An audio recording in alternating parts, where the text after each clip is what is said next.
सत साहिब भगत जी, सर साहब, क्या नाम है आपका? हमारा नाम सिरोदास है। कहाँ से आए आप? हम उत्तर प्रदेश के वाराणसी जिले से आए हैं। अच्छा, नाम दीक्षा संत रामपाल जी भगवान से आपने कब ली? नाम दीक्षा मैंने तो 2019 में 19 अप्रैल को लिया था। अच्छा, तो नाम दीक्षा लेने के बाद में अब आप सात संगति से आप जुड़े हुए हैं। हाँ। तो सात संगति की जानकारी आपको किस माध्यम से प्राप्त हुई? पहले तो मैं परमात्मा का सत्संग ही देखता था, तो उस बीच में आपका वीडियो आता था, तो उसमें बताया जाता था कि जो नामदान केंद्र हैं ये सब फर्जी हैं। तो नामदान केंद्र पर हम गए, वहाँ पर उनसे बात किया कि ये नामदान केंद्र फर्जी है। वो बोले कि कौन कहता है? मैं बोला पवन भगत जी हैं, उनका वीडियो आता है तो उसमें वो बताते हैं। अब मैं सत्संग में सुना कि परमात्मा बता रहे हैं कि इस दास के अलावा इस 21 ब्रह्मांड में इस नाम देने का कोई अधिकारी नहीं है। तो अगर जो इस दास से नाम लेकर के अगर फर्जी दुकानें खोलकर अगर देना शुरू कर देगा तो अपना भी नाश करेगा, 2 4 10 को और नाश करेगा। तो हम तो गुरुजी का सत्संग भी सुने हैं, अब गुरुजी सत्संग में अपने ऐसे बताते हैं। तो उन्होंने बताया कि नहीं ऐसी कोई बात नहीं है, आप अभी नए जुड़े हैं, आपको पूरी जानकारी नहीं है। वास्तव में नया जुड़ा था, उतना हमको ज्ञान नहीं था। तो उन्होंने बताया कि अब से जब जाएंगे आप तो वो वीडियो मत देखना, मगर आपकी वीडियो इतनी अच्छी लगती थी कि बार बार उसी को देखने की इच्छा होती थी कि कुछ नया मिलेगा, कुछ नया मिलेगा। तो उन्होंने कहा कि आपका नाम खंड हो जाएगा। तो हम सोचे ठीक है, अच्छी चीज़ लग रही है, थोड़ा नाम खंड होगा, शुद्ध करते हैं लोग, फिर करा लेंगे। हमारे दिल में ऐसा आया, तो हमारा उस तरफ खिंचाव बहुत ज़्यादा होने लगा। देखते देखते हमारे अंदर दृढ़ता आने लगी, नहीं भगत जी जो भी बताते हैं तो रियल बताते हैं, आप प्रमाण सहित दिखाते हैं, आप परमात्मा का उसमें सत्संग भी दिखाते हैं। तो ऐसे देखते देखते हमारे अंदर दृढ़ता हुई और मैं फिर सात संगत से जुड़ गया। बहुत बढ़िया दया है परमपिता परमेश्वर की, आपने सात संगति के वीडियो देख के आपने ज्ञान को आपने आधार बनाया। हाँ। और अब ज्ञान आधार से फिर आपने बहुत सारे अपने जीवन में अपने घर में भी आपने परिवर्तन किए होंगे। बहुत परिवर्तन हो गया। पहले तो हमको सत्संग परमात्मा का समझने में आता नहीं था कि जैसे जो बताते थे हम उसको सिर्फ सुन लेते थे। अब जैसे परमात्मा कहते हैं कि कहें कबीर सोई जन मेरा, नीर खीर का करे निवेरा, तो हम नीर खीर का निवेरा नहीं कर सकते थे। उस सत्संग में परमात्मा क्या बता रहे हैं, क्या उस सत्संग के माध्यम से समझाना चाहते हैं, हम नहीं उसको समझ सकते थे। मगर आप जो वीडियो बना कर कहाँ से छोटा छोटा क्लिप डालते थे, उससे इतना मन को दृढ़ता मिलती थी कि धीरे धीरे सत्संग कान से परमात्मा का बहुत अच्छा समझाने, यानी हम लोग समझने लगे। फिर अपने भाई बहनों को और दोस्तों को जो समझाने लायक है उनको हम बताना शुरू कर दिए। इससे सत्संग से हम लोग जुड़े, 10-20 भगत एक जगह जुड़ते थे हफ्ते में, वहाँ पर अपना साथ संगत करते थे। तो मैं वहाँ पर आपकी बातें रखता था, तो वो लोग आपकी बातों को तवज्जो नहीं देते थे, बोले कि नहीं जो परमात्मा बताते हैं। हम कहीं परमात्मा जो बताते हो तो मानना ही मानना है, मगर भगत जी जो भी बताते हैं वो भी तो प्रमाणित करके दिखाते हैं ना। मगर फिर ऐसा था कि जैसे वहाँ अपने घर पर वो सत्संग करते थे, तो वो घर पर सत्संग करते थे, तो वहाँ पर वो अपने हिसाब से कुछ चलाना चाहते थे, तो हमको अच्छा नहीं लगा। हम कहीं परमात्मा जो हमको नाम परमात्मा दिए हैं, सत्संग परमात्मा सुनाते हैं, सतलोक परमात्मा ले जाएंगे, तो हमको परमात्मा की बातों को मानना है। अगर हम भगत को देख कर चलेंगे और वो उनका ज्ञान और हमारे परमात्मा के ज्ञान से मेल नहीं खा रहा है तो हम मार खा जाएंगे। इसलिए हम वहाँ से हट गए। अपने भाई जितने 4-5 भाई लोग हैं उनसे हम इसका डिस्कस किया कि देखो ऐसा ऐसा सत्संग में परमात्मा बताते हैं और ये भगत जी पवन भगत जी भी बता रहे हैं, तो अगर हम उनके माध्यम से नहीं चलेंगे तो हम मार खा जाएंगे। तो वो लोग भी साथ में हमारे वहाँ से हट गया। फिर ऐसे ही आपस में बैठ कर 10-20 जैसे 4-5 भगत हैं, 10-15 हो जाते हैं तो डिस्कस कर लेते हैं। फिर कई सत्संग होता है, ये आपका सत्संग होता है, वहाँ पर हम लोग जा कर के अपना परमात्मा का ज्ञान चर्चा करते हैं और परमात्मा की जो महिमा उगाते हैं। तो अब आपने अपने घर पे जो दरबार लगा रखा है परमात्मा का, तो उस दरबार में आपने कौन सी फोटो लगा रखी है? वो परमात्मा के अपनी फोटो लगाए हैं। कौन से परमात्मा की? अरे बंदी छोड़ सदगुरु रामपाल जी भगवान की फोटो लगाए हैं हम लोग, क्योंकि संगत में तो 2 परमात्मा हैं। पहले तो हम वही लगाए थे ना, पहले तो हम उसी को मानते थे, क्योंकि परमात्मा किसको? कबीर परमात्मा को, दाढ़ी मूछ वाली फोटो को। अच्छा। पहले तो परमात्मा ने सत्संग में बताया कि जो हम तो परमात्मा के भेजे हुए प्रतिनिधि हैं, वो परमात्मा ये है। तो थोड़ा दिमाग यानी उतना पकड़ नहीं करता था। मगर जब आपकी वीडियो आने लगी, उसमें आप क्लिप छोटा-छोटा दिखाना शुरू कर दिए, तो उसके माध्यम से हम लोगों की बहुत दृढ़ता हुई। अब तो परमात्मा कोई सत्संग बताते हैं तो उस सत्संग को बहुत गौर से सुनते हैं, परमात्मा क्या बताते हैं, उसका रीज़न क्या होगा, उसका सार क्या है। अब हम लोगों को सार भी समझने में आता है। मतलब सात संगति से जुड़ने के बाद बहुत, में बहुत। हमें परमात्मा के सत्संग में अगर ऐसा कोई पॉइंट आ जाता है तो तुरंत हमारा ध्यान वहाँ पे जाता है। तुरंत दिमाग कहाँ से वहाँ पर जाता है। नहीं, परमात्मा इसका इशारा अपने भक्तों के ऊपर कर रहे हैं, किसी के और माध्यम से समझा करके हमारे ऊपर कहाँ से वो टारगेट कर रहे हैं। अब पहले तो बिल्कुल नहीं समझ में आता था। तो अब अपने गुरुदेव भगवान को हलवे राम का भोग लगाते हैं? बिल्कुल लगाता हूँ, हफ्ते में एक बार, हर शनिवार को, हर रविवार को लगाता हूँ। और परमात्मा का 8 तारीख को प्रकट हुए हैं तो हर 8 तारीख को लगाता हूँ। अच्छा, वो दाढ़ी मूछ वाली काल्पनिक जो फोटो है जो कबीर जी की मानी जाती है, उस फोटो के आगे भोग ना लगा के और आप संत रामपाल जी भगवान की फोटो के आगे भोग आप क्यों लगाते? अब आप इतना जानकारी कहाँ से सत्संग के माध्यम से दिए हैं। अब परमात्मा भी बताते हैं, कोई परमात्मा एक ज्ञान देने के लिए स्वयं आता है, क्योंकि एक ज्ञान उस परमात्मा के अलावा 21 ब्रह्मांड में कोई दे नहीं सकता है, क्योंकि काल देने नहीं देगा। हमारा मोक्ष जब भी होगा तो बंदी छोड़ सदगुरु रामपाल भगवान से ही हो सकता है, क्योंकि गुरुजी ने सत्संग में बताया है कि जो वर्तमान में गुरु होता है प्रेजेंट में, वही उसी से कहाँ से मोक्ष हो सकता है। और उन्होंने सत्संग में बताया, जैसे कोई हलवाई है, परमात्मा तो अपने ऊपर लेकर बताया कि जैसे आज दास यहाँ पर भंडारा कर रहा है, अब भंडारा करने के बाद यहाँ से अपना दंड का मंडल लेकर चला जाए। अब यहाँ पर हम हलवा पूड़ी मिठाई सब खिलवा रहे हैं, अब चले, मैं चाहे यहाँ से चला गया तो उसके बाद यहाँ तो कुछ मिलेगा नहीं। अब कोई आएगा तो सिर्फ रामपाल की भट्टी देखेगा, बाकी कुछ यहाँ पर मिलेगा नहीं। तो अगर वो हलवा खाना है, वो प्रसाद खाना है, तो प्रेजेंट में अगर वो हलवाई है तभी खिला सकता है। तो प्रेजेंट में अपना परमात्मा है तो हमको हलवा वो खिला सकता है। अब फिर ना थोड़ा सा हम लोगों को अंदर से परमात्मा प्रेरणा करता है। जैसे हमें अंदर ये आता है, जैसे कि हमारा यूपी का जो मुख्यमंत्री योगी आदित्यनाथ हैं, तो वर्तमान में है तो हमको लाभ दे सकते हैं, हट जाएंगे तो नहीं देंगे। तो वर्तमान में तो हमारे परमात्मा जो लाभ दे रहे हैं, अब हम इसके पहले वाले अखिलेश थे, क्या हमको कुछ लाभ दे सकते हैं? नहीं दे सकते हैं। बस सीधी सी बात है।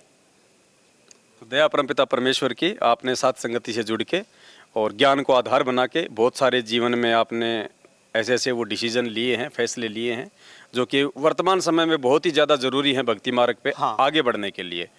तो अपने भाइयों को हम लोग समझाते भी हैं कि देखो, साध संगत ही एक मोक्ष का जरिया है, बकिया कुछ नहीं।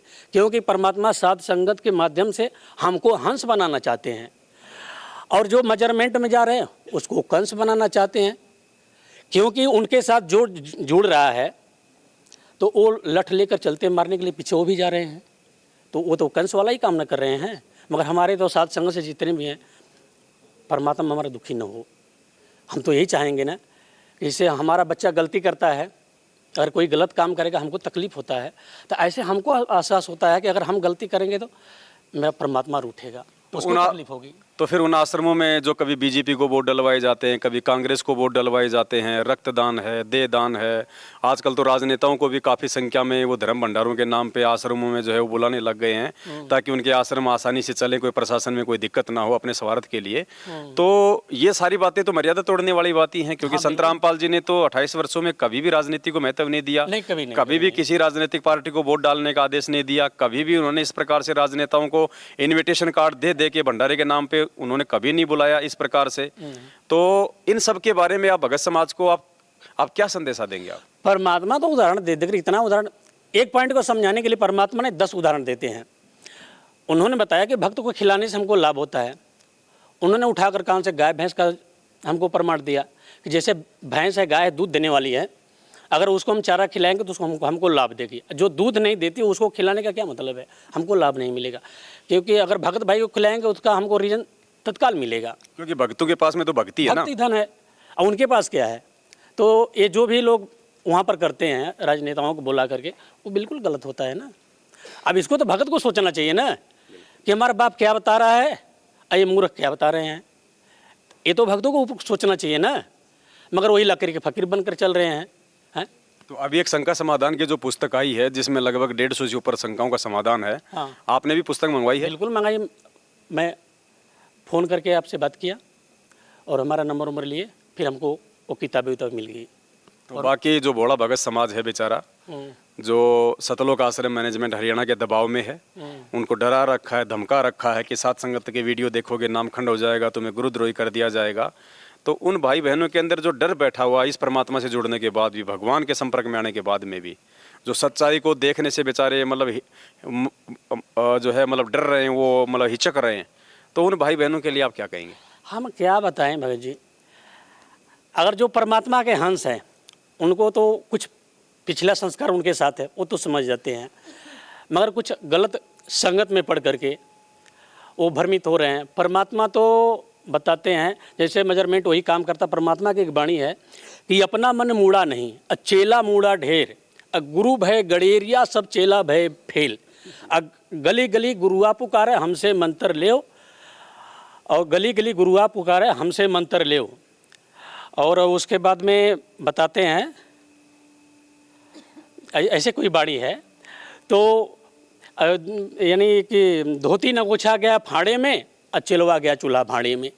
तो वो अपना क्या करते हैं, चोली धोती और जो सीधा पिसान का मतलब है, वो रीजन जो पाठ का पैसा लेते हैं, ज्योति का पैसा लेते हैं, वो तो भक्त से ले लेते हैं। उसके बाद में वो चीज़ चाहे उसका अकाल मृत्यु हो, चाहे उसकी भक्ति न चले, उससे उनका कोई मतलब नहीं है, उनका सिर्फ पैसे से। मैनेजमेंट के पास में ज्योति पाठ का किसी भी तरह से पैसा आना चाहिए। हाँ। उसके बाद भगत चाहे भाड़े में जाए, चाहे अकाल मौत मरे, हाँ। उनको कोई लेना देना नहीं, उससे है। कोई मतलब वो खाली पीला पर्चा निकाल देंगे कि वो सतलोक चला गया। हाँ, सतलोक चला, मगर सतलोक हम कैसे जा सकते हैं? वो तो परमात्मा ने विधि बताई है ना, तो परमात्मा के बताए हुए मार्ग पर हम अगर चलेंगे तब तो सतलोक जाएंगे ना। परमात्मा तो कहते हैं मेरे भगत को तो धर्मराज अकाल मौत मार ही नहीं सकता। जम जोरा जहाँ से डरे मिटे कर्म के लेख, अदली असल कबीर है कुल के सदगुरु एक। हाँ हाँ हाँ, परमात्मा की वाणी में बताया कि पीना चाहे प्रेम रस और रखना चाहे म्यान, रखना चाहे मान, एक म्यान में दो तलवार भाई देखी सुनी नहीं कान। तो अब एक म्यान में तो कान से दो तलवार हो ही नहीं सकती है। तो अब परमात्मा को खुश रखना है तो अपने परमात्मा को ही रखना पड़ेगा। हाँ, एक म्यान में दो तलवार तो नहीं आएंगी, या तो भगवान दाढ़ी मूछ वाले को मान लो या फिर संत रामपाल जी को मान लो, एक ही भगवान मानना पड़ेगा। हाँ, एक ही कान से भगवान हो सकता है, मगर थोड़ा परमात्मा तो कोई ऐसा कोई ज्ञान नहीं है जो परमात्मा बताया न हो। अगर सत्संगों को गौर से सुना जाए तो सारी चीज़ें सत्संगों में फेंक रखा है, मगर उसको पकड़ने के कान से जो बुद्धि है वो भक्तों के ऊपर होनी चाहिए, और वो सात संगति के अभाव में आ नहीं सकती। हाँ, वो जितनी भी कान से हमको ज्ञान हम लोगों को मिल रहा है, जितना भी परमात्मा की कृपा हो रही है, वो सात संगत से हो रही है। इसके पहले हम लोग भी तो कान से मैनेजमेंट से ही जुड़े थे ना, मगर वहाँ तो सिर्फ आओ नाम लो और ज्योति का पैसा दो और पाठ का पैसा दो, अब उसके बाद कुछ नहीं। भगत क्या कर रहा है क्या नहीं कर रहा है, हम कह रहे हैं कि अगर नाम लेकर आया, कल उसको सतनाम लेना है, वो बीड़ी पी कर गया, उनको क्या पता है कि बीड़ी पी कर गया के आया है, इसका नामखंड है। बिल्कुल, अगर तो परमात्मा का मालूम है ना। अगर संत रामपाल जी भगवान से नाम दीक्षा लेने जाएगा, सतनाम लेने जाएगा, तो वे तो अंतर्यामी है, वो तो बिल्कुल अंतर्यामी, वो तो बोल देंगे बेटा तेरी तो मर्यादा खंडित है, तू तो बीड़ी पी के आया है। अब एक भगत को क्या पता कि ये सतनाम लेने आया है, ये कोई मर्यादा तोड़ के आया है, या फिर ये क्या करके आया है? भगत जी, जब परमात्मा ने सत्संग में बता दिया कि इस दास के अलावा किस ब्रह्मांड में कोई नाम देने का अधिकारी नहीं है, तो इनको तो भी सोचना चाहिए ना कि हम नाम किससे लेने जा रहे हैं। इनकी बुद्धि तो काल की वश है ना। वही बात ना, तो इनको भी तो उस पर थोड़ा गौर करना चाहिए कि हमारे भगत भाई सात संगत से जुड़े हैं, कुछ बातें बताते तो सुनने में क्या जाता है। परमात्मा दिखाते हैं ना कि असली और नकली नोटों का दोनों को अगर साथ में दिखाया जाएगा तो उससे मालूम होता है कौन असली है कौन नकली है। तो दोनों ज्ञान को सुनो ना, उससे कंप्रोमाइज़ करो कि कौन सा सही ज्ञान है कौन गलत ज्ञान है। मगर इतना भी नहीं कर रहे हैं, बस पवन की वीडियो देख लेगा तो नामखंड हो जाएगा, पवन की वीडियो देख ले। अरे परमात्मा भी अनेकों का कहाँ से ज्ञान सुनाते हैं। तो आपको क्या लगता है कि सात संगति की वीडियो देखने के बाद आपका नाम खंड हुआ या फिर और ज़्यादा दृढ़ हो गया? इतना परमात्मा की दया है कि क्या बताऊँ। अब दिक्कत परेशानी वो है तो बात अपने जगह, अगर भक्ति करेगा तो उसमें परेशानी आएगी। तो अगर कोई सोचे कि भक्ति करते हुए परेशानी आ रही है तो भगत की पहचान कैसे होगी? आखिर परमात्मा ने इतना भक्तों का कहाँ से हम लोगों के आगे कहाँ से प्रमाण दिया, ध्रुव का दिया, प्रहलाद का दिया, सबकी छोड़ो। परमात्मा भक्ति करते करते कितना संघर्ष किए, उनको भी छोड़ दो। परमात्मा का पवन दास को लोग देख लीजिए, हम लोग तो एक से एक पल भी नहीं टिक सकते हैं। जिनको एक दिन 2 दिन 3 दिन पर कहाँ से रूम चेंज करना हो और लोग इतना उनके पीछे पड़े हों, 2 बार 4 बार लठों से पीटा गया हो, हम तो एक झपड़ खा जाएंगे तो फिर रास्ता बदल देंगे यार। चलिए कोई कौन बात मार नहीं, खाना वो तो खाएगा? परमात्मा की मेहर है, मालिक की दया है, वो तो किसी से भी संघर्ष करवा सकता है करवा भगत जी। सकता है। और बहुत बड़ी दया है, आप साथ संगति से जुड़े, परमात्मा की दया हुई, ज्ञान को आधार बनाए, मर्यादाओं को ठीक किया, वापस अपने गुरुदेव भगवान को हम प्रसन्न कर रहे हैं, मोक्ष की तरफ आगे बढ़ रहे हैं।